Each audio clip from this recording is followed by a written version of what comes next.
Welcome to the podcast with your favorite cash flow guys, Mike and Blaine.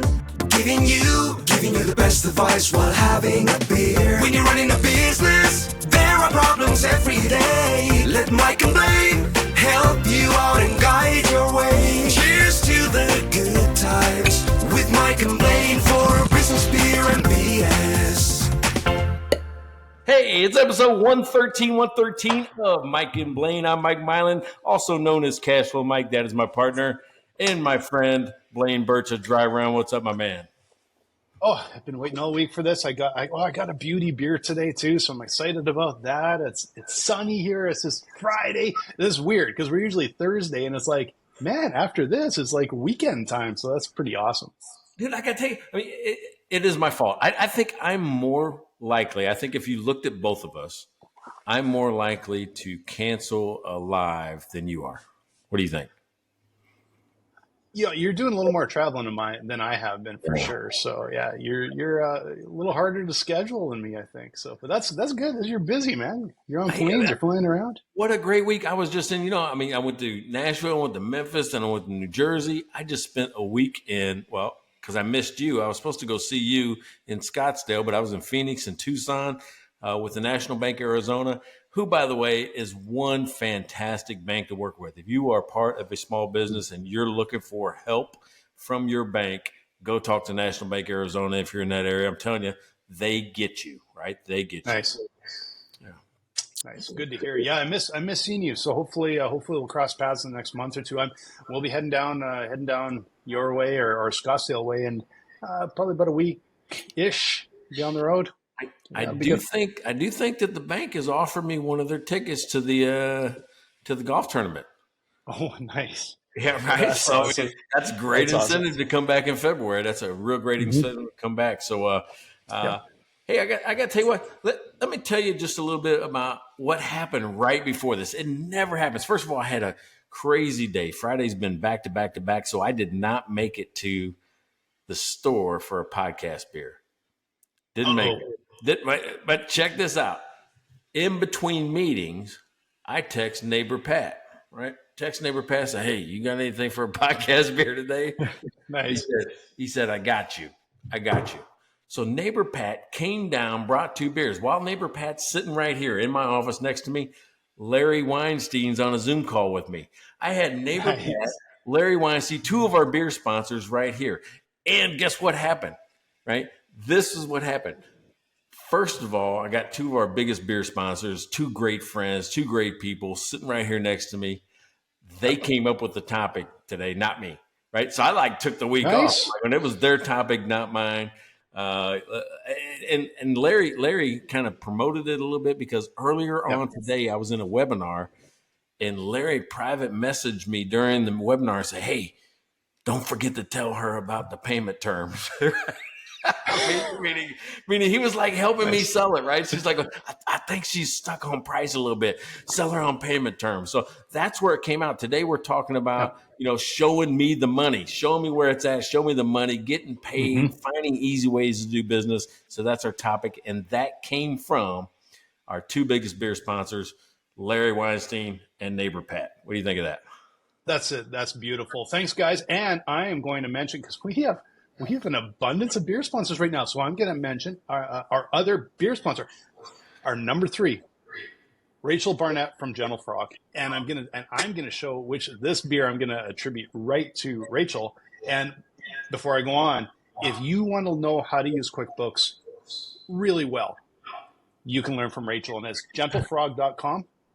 She has courses you can take, and you can learn how to do QuickBooks like a pro. And she'll make it easy and just painless and awesome. And in honor of the topic today, and I will admit I only have a couple beer left in my fridge before we leave, but it actually works because what we want to do is it's like getting paid, man, and you want to get the cake. And this is the Siren Caribbean Chocolate Mole Cake. Ooh. Stout. It's a beautiful stout. So Rachel, thank you so much because this is an outstanding beer. And it actually fits the topic today. So I'm really excited about that. Right on. Hey, speaking of beer sponsors, I'll tell you mine. Then we have to discuss a little bit about what's happening with our beer sponsors right now. Yes. Yeah. All right. Yeah, So we got a string. We have a streak. We have a string of them in a row. 38 weeks in a row of beer sponsors. Do not let us break the streak. You can't let us break the streak, right? It's only $5 a week. We will talk about you and your business for $5, right? For $5 is all it takes. All you have to do is go to mikeandblaine.com, click on buy me a beer. Every $5 increment is another week added to your, to your branding, to your awareness, to your commercial. Exactly. And we've got a nice little pad, and we're running out, but we want to go, like, we're going to go through, I think we got enough sponsors to probably get close to the end of the year, if not more. I haven't added it up, but we got a lot. We got a long string. We want to keep the streak going way past 52 weeks. We want to go well into 24, like just keep on going and just have beer sponsors every single week. And you will never find a better value than us mentioning you for $5. Like that is legit. Yeah, I mean, you've seen our downloads are skyrocketing. It was the best week we've had in a long time in downloads.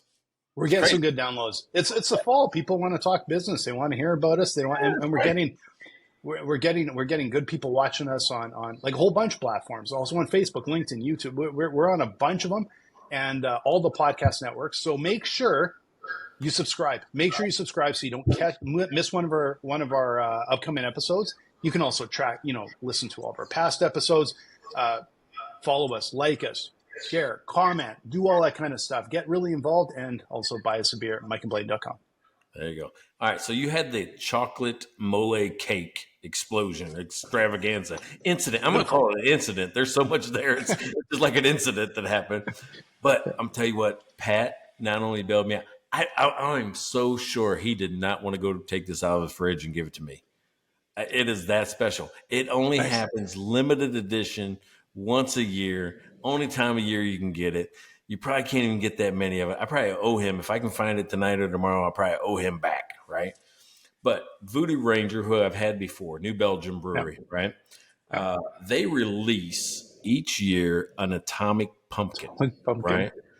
Dude, it's not just your regular just pumpkin ale. This is a spicy, not special release, a spicy release, because there is a hint of habanero that goes through it, right? So think of about a habanero pumpkin beer, and that habanero is like a last kick, kind of a last flavor that you get. And oh my gosh, I mean, I've had a lot of pumpkin beers. When you see this on the shelf, you go buy it, right? That's all. You don't question it. You just put it in the cart. All their Voodoo Rangers are awesome, and they got such cool cans that I get suckered in every time I see one because they're awesome. So, well, that is So okay, we've mentioned our beer sponsors, and like Larry said, we got to mention what we do. So we're going to do a real quick mention, and I'll just jump in right now because I know you're opening up your beer and getting her going. Just giving co-founder CEO at Dry Run. Yeah, we're just giving her over at Dry Run. And at Dry Run, we're going to help you do like forecast your cash flow, forecast your sales pipeline, model out scenarios, and we'll make it not only easy and painless, we're going to get you out of the spreadsheet and do it like in a fraction of the time, help you talk with people, talk with your clients, talk with your colleagues, talk with management teams, and make sure you understand exactly where your business is headed and how to get there, making more money along the way. So that's what we do. And come check us out, dryrun.com. Yeah, there you go. Hey, aren't you and Larry are going to discuss some stuff, right? Some point in time, you guys are getting together? Oh yeah, we've been bouncing back and forth. So Larry, drop me an email. Let's chat next week, and let's get going. I'm anxious to show Larry our latest build of Dry Run, which is bloody cool. It's got some cool stuff going on in there. All right, super cool. So hey, I'm Cashflow Mike. As we said, you can go to cashflowmike.com where you're going to learn strategies that are easy to execute and even easier to explain. Right. So you're going to learn how to maximize cash in any given business situation. And the best thing I can give you today is how to analyze any business in 7 minutes or less. Just go to cashflowmike.com.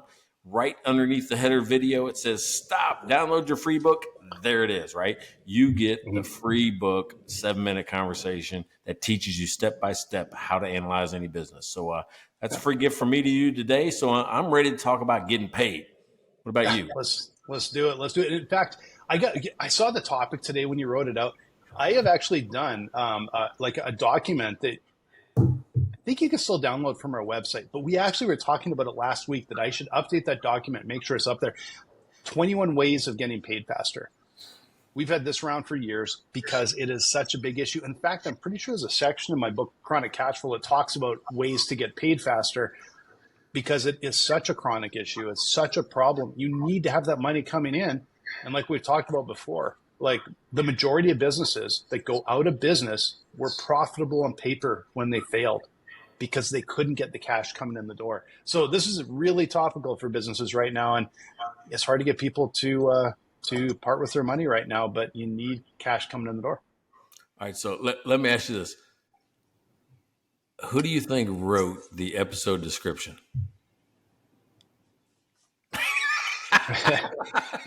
Was it Chad? Because I did edit it, to be honest. It was not. I actually wrote it. Okay. It wasn't.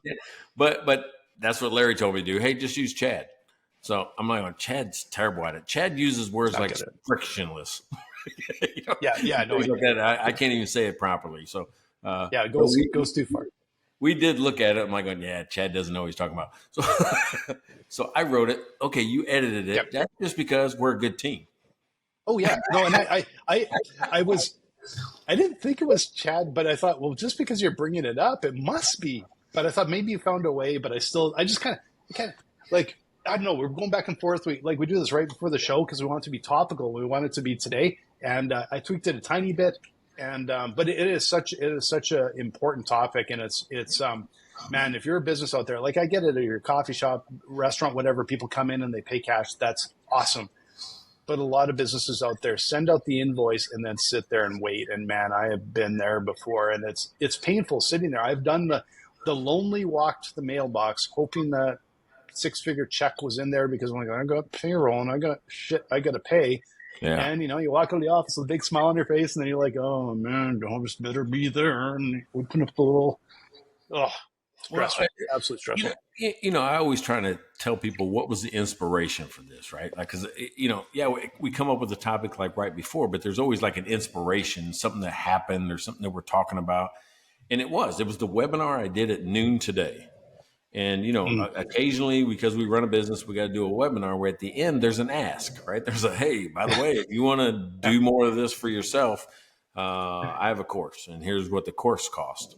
And at the question and answer session, there was some, we could tell there was some tension with payment, right? Because, my courses aren't cheap, but they're not expensive. It's an investment, right? You're learning a skill that's going to make you a lot more money. And it was again, Larry sent me a private message and said, hey, listen, don't forget to talk about payment, stress the payment plan, because I do offer a payment plan.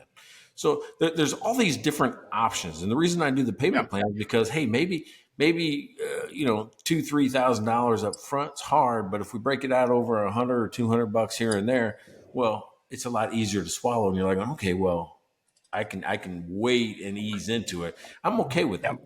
Now, I don't like to stretch out my payment plans for training longer than the training. Yeah. Okay, so think about that. If it's an 8-week or a 12-week training, we're going to get it all done by then because I can't go back and take the knowledge out. Get repo knowledge. So that's kind of what I do. But what it came up, the discussion then turned to, well, there's all these different ways. You have to make things easy for the customer. Believe it or not, and maybe I don't like to do PayPal and Stripe and Afterpay or Affirm, or maybe I don't want to do all of those things. But the more options you have that make it easy for the customer to do business with you, the more likely it is they will. Yeah, exactly. And I actually just pulled up this document because I'm like, you know what? As we're going to be talking about this, I'm like, I'm just going to peek over here and see, like, are we missing something that is a critical tactic for making sure you're getting paid faster? And because this is just, I want to make sure that we get all of these things out because it is really, really useful stuff. So your top tips, what's your top tip for getting paid faster? Where do we kick it off? Ask for money up front.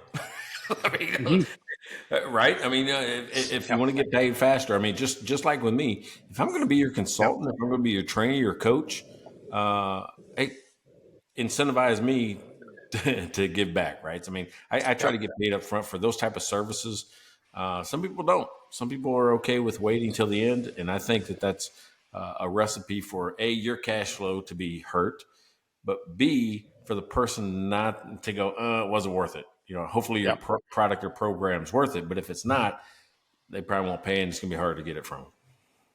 Yeah, for sure. And like, I know that we, like back in my agency days, we couldn't get everything paid up front, of course, because these are big, multi-long, month-long projects that we would do all the time.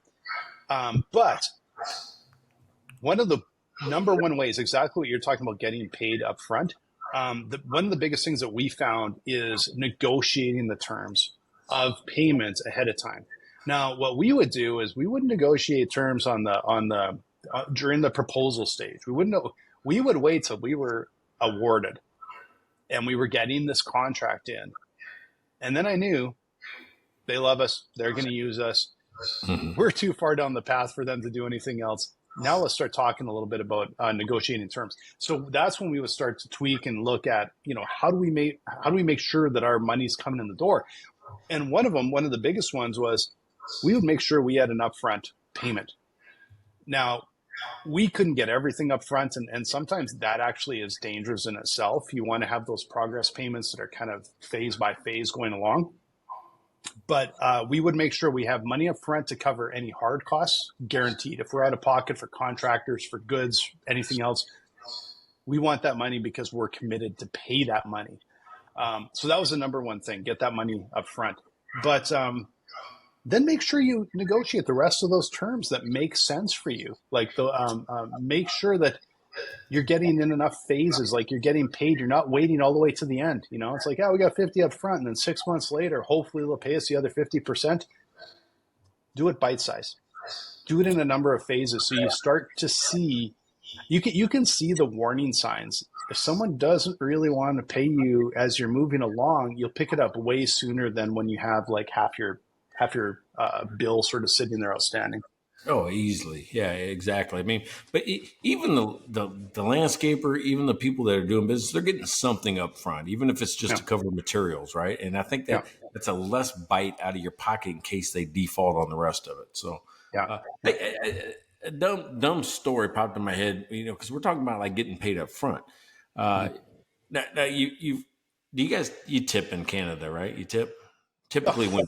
Like apparently now you tip on everything. Like, so, yes. It's probably overdone at this point. Yeah. Yeah, we probably swung too far, right? On some things. I mean, it's, and you can flip a coin on that. I mean, is really the person, taking the Starbucks order and making the coffee, is that worth the tip? Maybe they're providing a service, but I don't know. I don't know what the right answer is. Who do you tip? Who do you not tip? But it reminded me of, like, I heard an old story, and I can never verify this story, but it made so much sense. I'm like going, it might be partially true, if not all true, right? Yeah. The origin story of, as I heard it, of the word tip or tips was to ensure prompt service, and you did it in advance, right? So in a bar, and I think it was England, 1700s, maybe, 1800s, I don't know.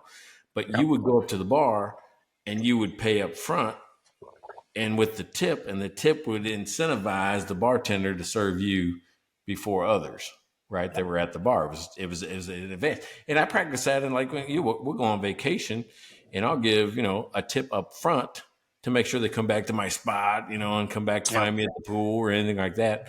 But to ensure prompt service made sense to me. Tip. Why do we call it a tip? Well, maybe that's what it's for. I can never verify that story, but it makes sense. What do you think?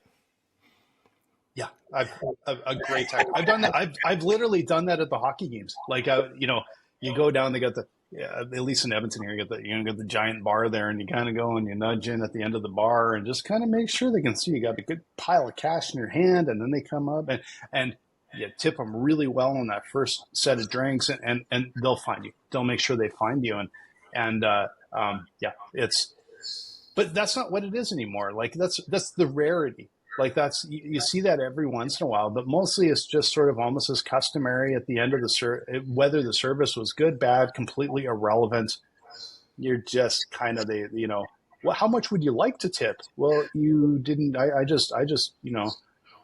feel like at some point I'm going to be like leaving a tip at Safeway when I go and buy a grapefruit. Like it's gotten so prevalent now. Well, you could, especially if you use a bag boy that takes it to your car for you. Or what I'll be tipping myself because I got to pay myself. Here I'm going to check everything out myself. And it's like, here, I'm going to buy myself a coffee, as a tip. That's funny. All right. So I like being able to offer, not all places you can get paid up front. I understand that. So you also had built into your contracts that I liked is that there was a payment at 95%.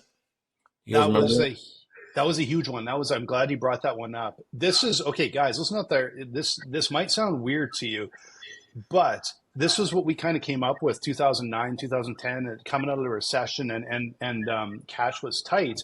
And one of the things we found that would happen in a lot of these larger contracts is you would have a phase and you would have deliverables that you have to finish. And then once all the deliverables are done, they give you the check mark and you could send the invoice out.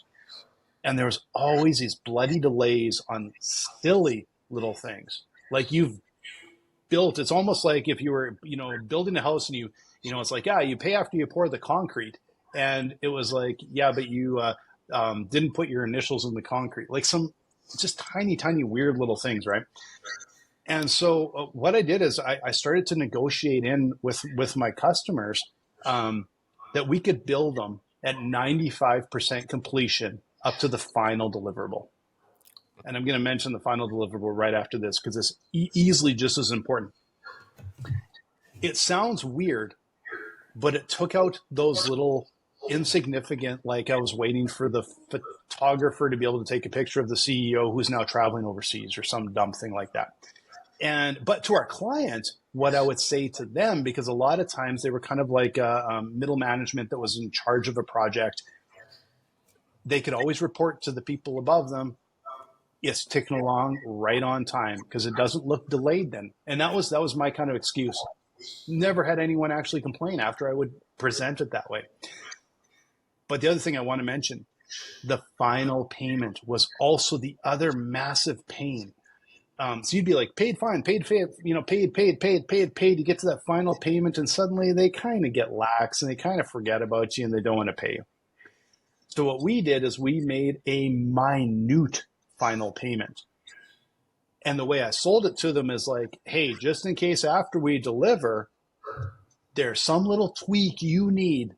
Just, you get one more look at everything before you pay that. And they were happy with that because they felt like they were really covered. But in reality, I would have 95, 98% paid basically on delivery. And that smoothed out our cash flow immensely. Those two things. Yeah, so you were getting most of your money almost up front and then really getting paid for the punch list afterwards, right? So people felt like they were withholding something from you until they felt satisfied with all of the work was in. Exactly. So, you might get paid in 5-6 phases, never 2, like 5-6 phases plus the little kicker at the end. And really, really, really helped our cash flow because we just had a lot more control over when we could invoice. And if things were going wrong and they were not so willing to pay, we would pick it up sooner. We would know sooner. That was real rarity with our customers, but it was just that fallback, making sure that we were doing the right things to make sure we were safe on that. Yeah. So, all right. So I want to go back to this like payment plan that I have, right? This payment plan, because maybe you can give me help. Maybe if you're listening, you can give me some advice on this because I'm like going, I'm not happy with the payment plan. I'll tell you that. I offer it. I'm not happy with it because I can look over here at some stats I just pulled up on my own stuff, and 80% of the people that take the payment plan also have a delinquency during the payment plan. Oh, yeah. Even if it's automatic, there'll be insufficient funds or something like that on whatever debit card or whatever they've used. Yep. And I'm like going, that seems like it's a double-edged sword to me. Like now I've got to chase you down more often because you've got all these little payments as opposed to one. So what do you think of that? I mean, give me some ideas maybe that you might have. How do you Well, how do you it's get past that? yeah, and it's a real challenge in like what we do at Dry Run because we have the same problem. Um, and I don't think it's because our customers are not, you know, and same with yours. It's not like they're not willing to pay or things. Just No, no, I'm not weird saying shit that at all. I'm happens. just saying it's just stuff happens. Yeah. Yeah, weird shit happens. Credit card, whatever. It just makes it a pain for everybody. It makes it a pain for them too. Um, and generally, what we do is we just give a solid discount if you pay for the year up front. And that's just one of those things that we're always like kind of looking at, like how do we make it easier on our clients, but incentivize them to give us cash up front. And if they save a little money, and then we know that we're not going to be chasing them down, and we don't have to worry about that. I honestly haven't seen for that sort of installments thing probably any other, like I can't think of another way that seems to be really effective, but that is one way to do it. I have. It looks like less than 10% of the people take the payment plan because of what you're talking about. I give a significant discount up front, right? If you pay this Yep. rather than over time. So that's where 90% of the people take the discount over the payment plan. But of those Yep. payment plan folks, It's I've got another, whatever I said, 80% of those have at least one delinquency during the plan. yeah. I haven't had anybody though. Here's the positive thing. Everybody that's been part of my program, I've had 0 people default. 0. Oh, that's nice. That's 0 amazing. people. Yeah. So that actually, so I haven't written off any bad debt this year at all because I've had 0 people default. So that's been a positive thing, and I think it's because it's a good relationship. But you know, when we're working together, that's another key to getting paid is having somebody that you have a good relationship with. I mean, people buy people, not just a product. So if they feel like, you know, oh, I don't want to let you down because we're actually friends, we actually know each other, we actually have a relationship. And the most fragile time in any business relationship is when there's a problem. That's when anything can fall apart, right? The way you deal with that delinquency, the way you deal with, you know, a quality issue. So, man, I'm always try to be on that and try to be, because bad news doesn't get better with time. I try to be way out in front and telling you sometimes there's a problem before you even know there's a problem. Yeah. Yeah. No, I totally agree. I literally like, I have a whole section written on relationships is literally called that because that is the number one Blaine's thing you can do. Look for that chapter. Blaine's dating tips. Dating tips with your clients. Like it's the, but it is one of the number one things, if not the number one thing you can do. Like I know there's things that I definitely detail in a contract. I was very, you know, always very careful about, and I can go through a few of those things, but being able to have them take that make those adjustments to the contract and work with you starts with a relationship. When things, if they start going a bit awry, it starts with a relationship. If you kind of just want approval to get something paid, even though there's some weird delay, comes down to relationship. Yeah, like you said, you're doing business. People do business with people, not with companies. It's with people. Right. Those relationships, right from the very beginning, when you first meet them, all the way through and nurture them over years and years and years, it's the number one way to make sure you're getting paid on time and maintaining a really great relationship with your clients is. There's obviously way more benefit than just getting paid, right? Yep. Absolutely. So, hey, speaking of benefits and helping you get paid and helping you understand your cash flow moving forward, this is an odd week, meaning that it's for my partner and his company. The odd one in here. You're the oddball. You're the oddball. So odd week means we're talking about Dry Run. We're talking about Dry Run, one of the, if not the best cash flow forecasting tool on the planet. Blaine, why don't you introduce us to that?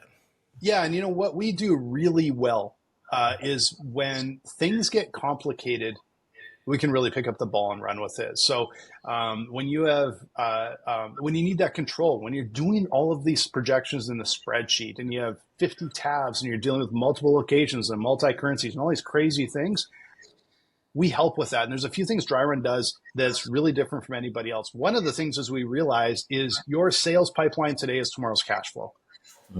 And we can bring in your sales pipeline. You can enter that right into dry run. You can pull it in from a CRM like Pipedrive, and that shows where that money's coming from as it turns into those invoices you've sent out and the bills you have to pay. And we help you keep track of all of that, model different scenarios, keep track of different locations, whatever you want to do. We make it fast, we make it easy. And, maybe most importantly right now when things are really volatile out there, we help CPAs that are offering client advisory services offer these services to their clients and help them understand what's happening in their cash flow, in their sales pipeline. And the way they can do it is because we give them the ability to do it fast, efficiently, error-free, which means they have enough time to actually spend time talking with their clients and coming up with alternatives, not just spending hours on a spreadsheet and delivering it with the bill. And so that's what we can do. So come talk with us at driver.com. We'd love to help you out. Hey, not only that, if you haven't seen it, re-engineered, reimagined UI UX, which means your experience is totally different. And I think the best thing you've done so far is that new user experience. Yeah, we actually have some big updates coming this week. So it's our next week. So come and talk with us because we've been listening to our customers and we're making it easier to onboard, easier to set up. We're doing more of the heavy lifting for you guys because that's what our goal is. That's what we're here for, is to help you spend more time running your business and talking with your clients and less time trying to figure technology out. And so come and talk with us. We got some really cool stuff that we've released in our new version of Dry Run in June, and we just continue to evolve at such a rapid pace. We're excited by it every single week here with all the new stuff we got coming out. Right on. Hey, speaking of new stuff and things that were happening this week was kind of unique. Were you guys able to experience this solar eclipse that happened on I forget what day it was now. We'll say Saturday. I don't remember. I think it's Saturday. Didn't even know there was one, to be honest. So no. It went from like Oregon across Texas, so it might have been a little farther south for you. But I mean, it had the complete ring of fire. It was fantastic. And if you remember, neighbor Breger, his family has a solar eclipse glass that they sell. And I'm bringing this up because making it easy for your customers to pay. So they sold tens of thousands on Amazon. Nice. They had little box type, POS type point of sale systems for not point of sale. That's not it. It's a marketing thing where they were in quick trips across Texas and they kept having to refill. People would buy. As soon as they would hit, they would sell out of the whole box of these things.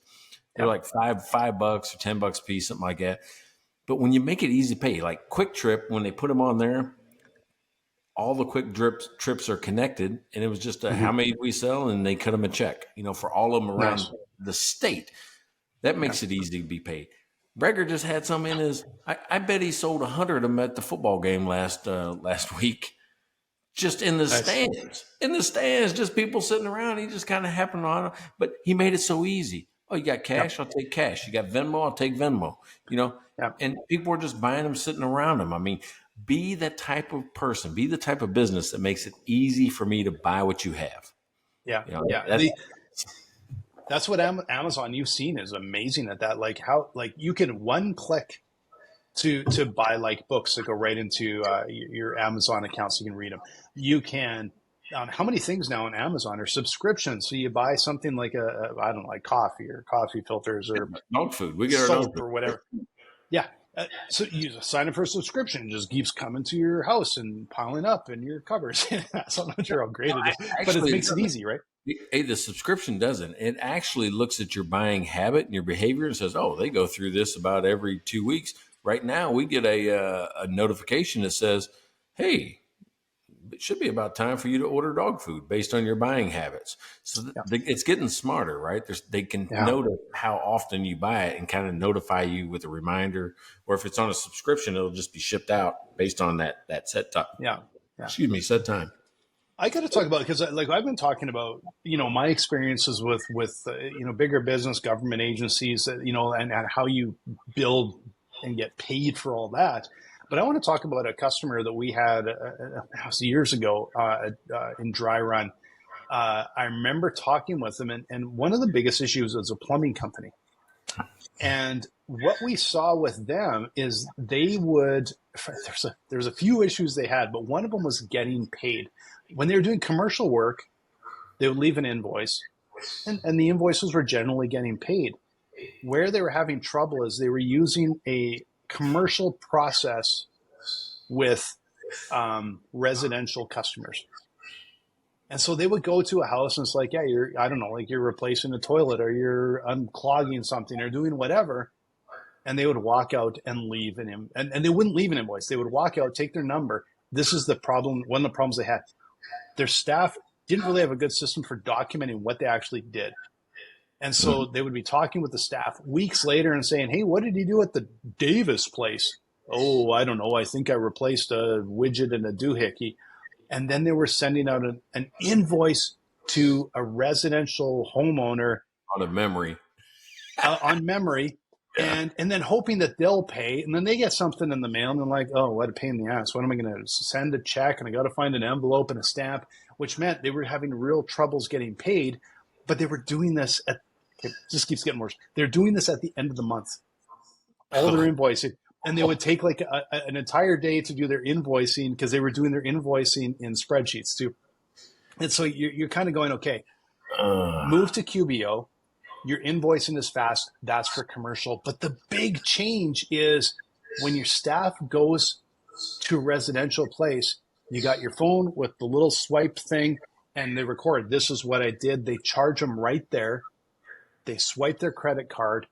Payment when service is rendered, that means that their cash is like in their bank account, lightning fast. They're not chasing anybody down. They're saving a ton of time. So sure, they have a little bit of fees for that credit card. But when you look at how many hours they were spending sending it out and how many delinquent payments they were having, and then inaccurate ones because people couldn't remember what the hell they had done, suddenly it transforms. So the residential is just driving revenue into the company. So it makes a big difference. This is not a subtle thing. For some businesses, it can be an absolute game changer for them. Yeah, I mean, you're talking about process. You're talking about just a simple step-by-step. This is what I do every time I provide a service. And that workflow, that process provides an avenue, a lane for faster payment. Not only that, if you couple it with the right technology, you've got some type of I'll say CRM connected to a service platform connected to, Square or Stripe or whatever can read their credit card on the spot. That's magic. That's absolute magic because it's like you said, everything's right. The customer agrees. They pay. Everybody's happy on the spot. There's no questions. You send me an incorrect invoice a month or two later, I'm questioning everything because serious. As a consumer, I'm questioning everything. I'm like, I don't know if I had all that done, or that doesn't sound right, or I didn't have any of that done. Yeah. Exactly, it's a waste of time and annoying for everybody. And give them a way to pay electronically, like you said. Like, yeah, you can pay right there, swipe your card, but make it easy online. Like, imagine because I got some contractors that I have to kind of like I have to phone with my credit card every time. Man, I should just be able to click a link, send me the invoice and email, click a link and pay it. Making it easy for people to pay you electronically can make a massive difference. And I know, like, before I sold the agency, there was one of the biggest things that helped us a lot was just when our customers were paying with a direct deposit right into our account. Like, they're just, sending money. There was no more checks or fewer checks in the mail.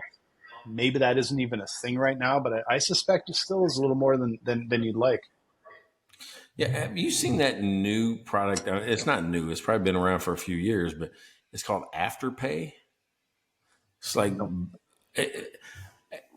I don't even know if it's layaway. It's probably not layaway. I'm trying to figure out exactly what it is. She uses it all the time, and I say she meaning Courtney, because she buys a lot of clothes, and sometimes she don't want to try them on. She goes, "I'll try them on at home." Well, she'll go ahead and pay for them using Afterpay, but it doesn't hit her account. It's like a buy now, pay later thing. And she can actually come home, try the clothes on. If she doesn't like them, take them back, and it never hits her accounts at all. It just comes in, and Ah. it's like uh, purgatory. Yeah, yeah, It's like some middle ground where the payment sits until you really acknowledge, yeah, that's what I want. yeah. Nice. I've never heard of that. A clever idea for sure. Yeah, I mean, but somebody's assuming the risk for that purchase, right? Hmm. It's just like PayPal. When you make a PayPal transaction, it's really an unsecured loan by PayPal, right? Because Yeah, PayPal is taking the risk of I'm the buyer, so they're taking the risk that there's actually money there, and it's not some fraudulent credit card or whatever is going to get returned. yeah, Then they're saying they're also trusting the provider to ship the good or yeah, provide the service. And if it doesn't happen, PayPal eats that. All the risk is on PayPal at that point in time.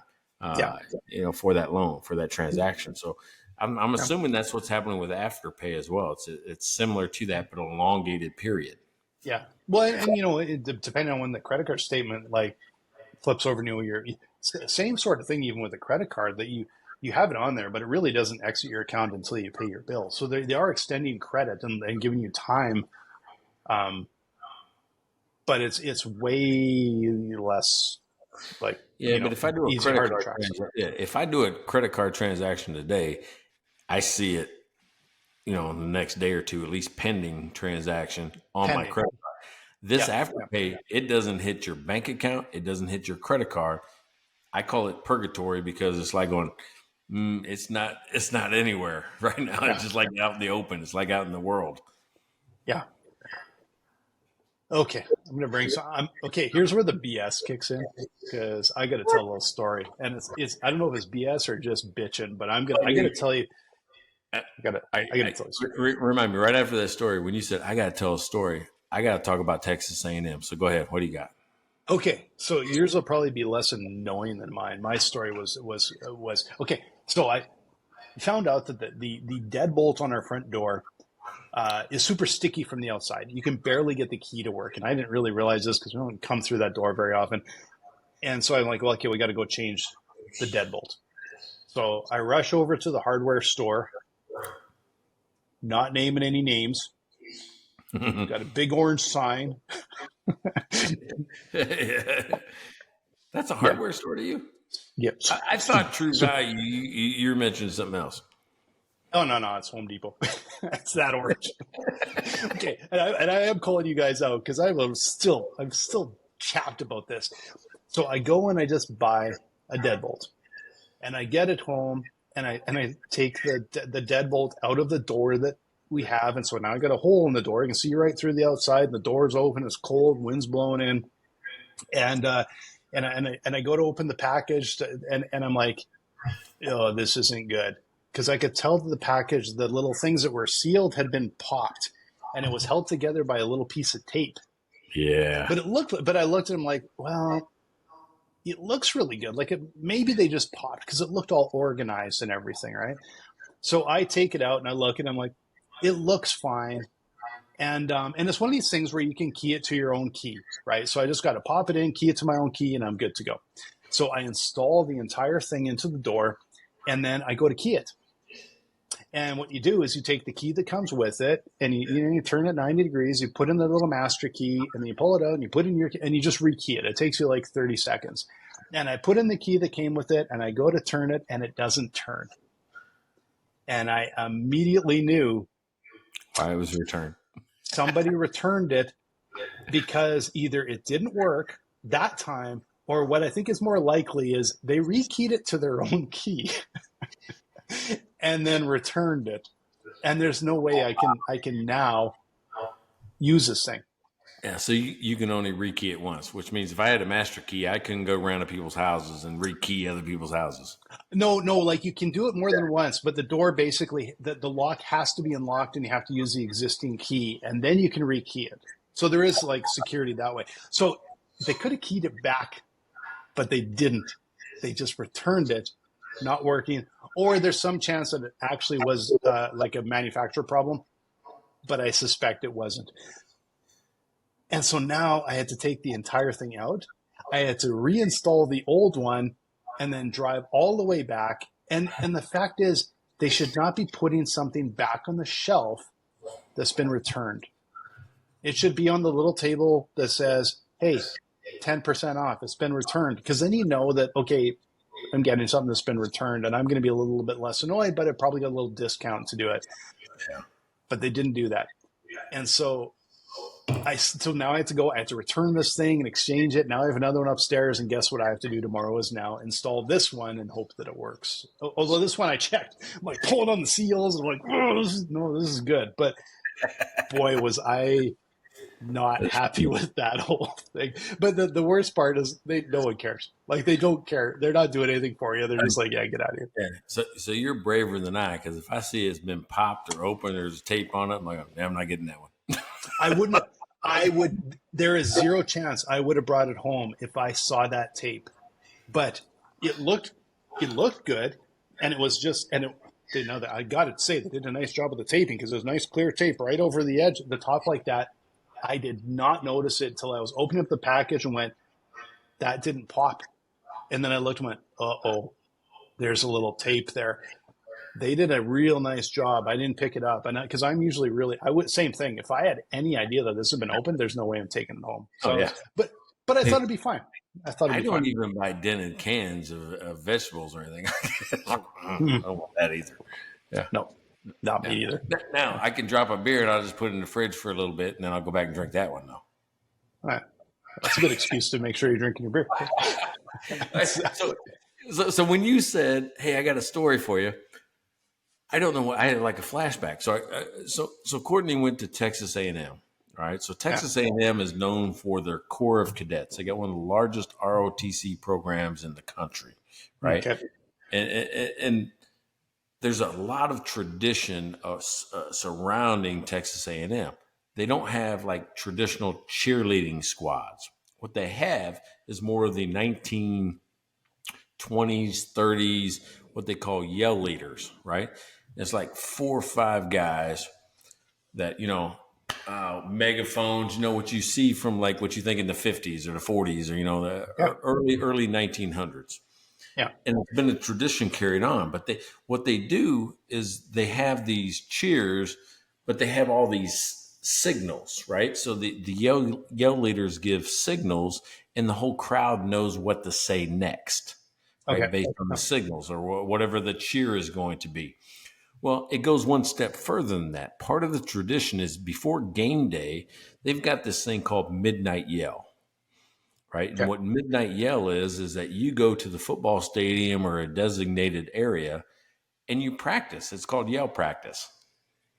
So you learn the signals. So if you're a college student or just a fan, you go and you learn these yells. So it's like 30 minutes of just practicing what to do. That way, the game day, you're like jazzed up. You know your stuff. It isn't all out. That's always been the difference between like, if you ever seen where Kansas City Chiefs have the world's Guinness World Record for loudest football stadium, right, in the world. Okay. And they went back and forth with the Seattle Seahawks for 2 or 3 years. One would win, then the other would win. It was like a big battle back and forth. And I went to both stadiums, right? And I'm a Chiefs fan, but I lived in Seattle. The biggest difference between the two stadiums was coordination. Meaning the Chiefs fans all were saying the same things at the same time, and the Seahawks fans weren't. They were just loud, right? Oh. And I think the difference in decibels came from the choreography. Fine? All right. So I'm saying that because part of this yell practice is these guys get up there and they also try to get you hyped up about the game, about the rivalry, about, the fight between you and whoever. So they have these passed down stories, and they got this character they've created called Old Rock the good egg, right? Yeah. And when they're going to tell a story because they start off by saying, hey, I got a little story for you, Ags, right? Meaning talking to everybody that's at the yell practice. They call each other Ags, like Aggies. I got a little story for you, Ags. It's about, Old Rock the good egg, And then they talk about it's a dumb like joke on the people about how they didn't know about brushing their teeth, or they didn't know about who knows, how to use a pencil. It's good, clean fun, but it's old traditional humor. But when you said, I got a story for you, my mind instantly went back to, oh, I'm going to hear a story about Old Rock, the good egg. Nice. Yeah. Yes. If you're listening to us right now, go look at Texas A&M yell leaders. It's impressive. The way they do it. 5 people can control 100,000. 5. It's amazing. I think you should just go ahead and ask Chad to do a traditional yell leader chant for the Mike and Blaine show. Well, all right. Let me see. Let's see. Create a Mike chant and Blaine chant in the style of the Texas A&M yell leader. Man, I feel like we're gonna stump Chad this time. I just have this feeling. Yeah, I think so, but we'll see. Error occurred. Oh. Regenerate. That could have been me though. Oh, well, this goes back and forth though. Oh, that's gig 'em. We don't want to do gig 'em. Let's see. It needs more. It doesn't know who we are, I think, is the problem. So we may have to. That may have been one step too far for old Chad, that we think is omniscient, but is maybe not so close to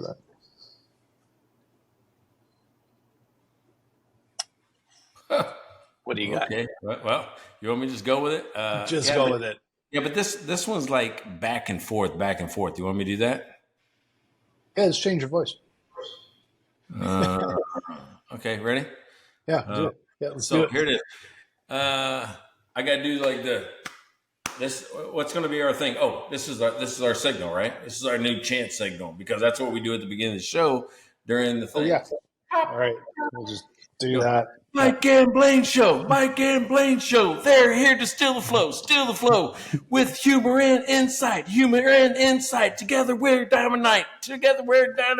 Mike and Blaine, they're on the air. For knowledge and laughs, we declare wisdom and fun. They're second to none. On Mike and Blaine show, we're full so much fun. Listen to Mike and Blaine show. Pop, pop. That was awesome. I added some of the end. That was so long, man. I almost faded. I started to run out of gas. I'm like, I'm starting to. It was a lot, right? So yeah, that's what I'm saying. It probably wasn't the exact right thing, but that's what Chad gave us. So I don't know. I thought that was true pretty Mike good. and Blaine form. I just went with it, right? I'm like going, hey, we did rap, we did country songs. Now we've done Texas A&M yell leader. Cheers. That was a beauty, man. You're just giving her. Awesome. Hey, I give it 100%. I will put myself out there for this show. Anything for this show. Yeah. Because I do not want to end our streak of beer sponsors. If you want to sponsor, entertainment like that, a guy that'll put himself out there, it's $5. Bring it on. Buy us a beer.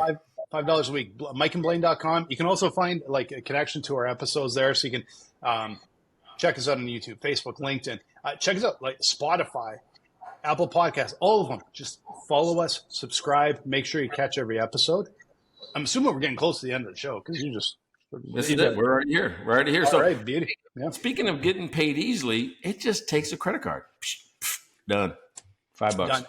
And we also have some merch. So if you want some really cool T-shirts and stuff, a mug, all kinds of stuff, we got some cool merch there. But yeah, keep our streak alive, man. We're like we want to go.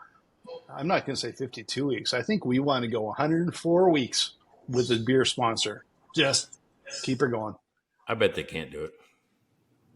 I don't think so.